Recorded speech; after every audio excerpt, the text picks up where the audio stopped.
This module deals with the command called echo. Echo is a shell built-in command. We call them shell built-ins for short.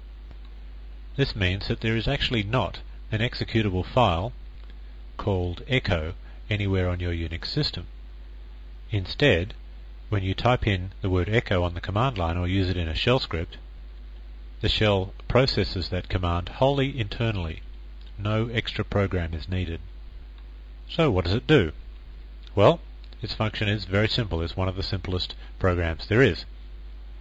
Any command line parameters of echo are written to standard output. If you like, they are echoed to standard output. It's a bit like a print statement, or if you're a C programmer, a printf statement. If no parameters are given, then a blank line is simply output. So, that's what it does. Now, why would we use it? What's the point of having it?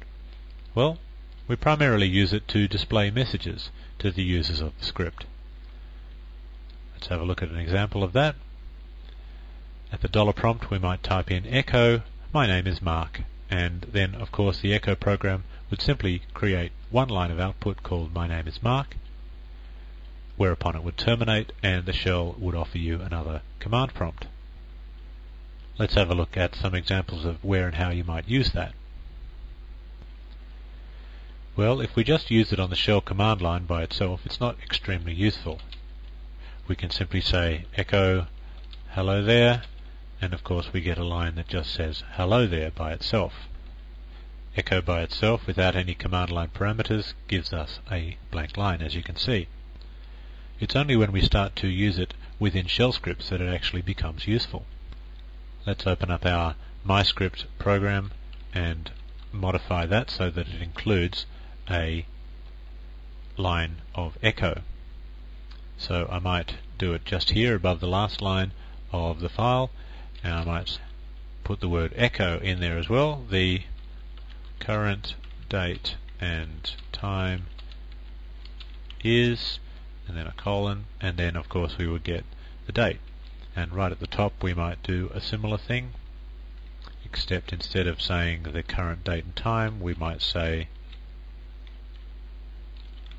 directory, like so.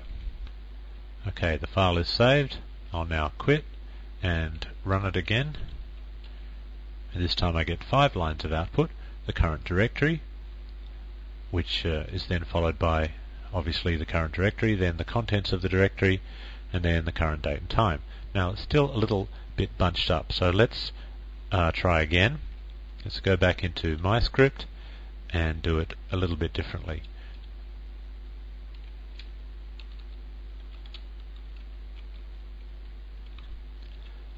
After we do the pwd command, let's do echo, and then that'll create a blank line, and then we can say the contents of the directory are, and then that, and then we'll do another blank line just to separate the 3 different outputs. And let's save that and run it. And now the output's looking a little bit more user-friendly. Rather than 3 unexplained lines simply appearing on our display, we've broken them up now into 3 different sections, and each section has been explained, all through the use of the echo command. Echo also comes in very handy when we're displaying the value of variables, but we don't know what variables are yet. We'll have to wait to the next chapter or 2 before we discover variables. Anyway, that's it for echo for now.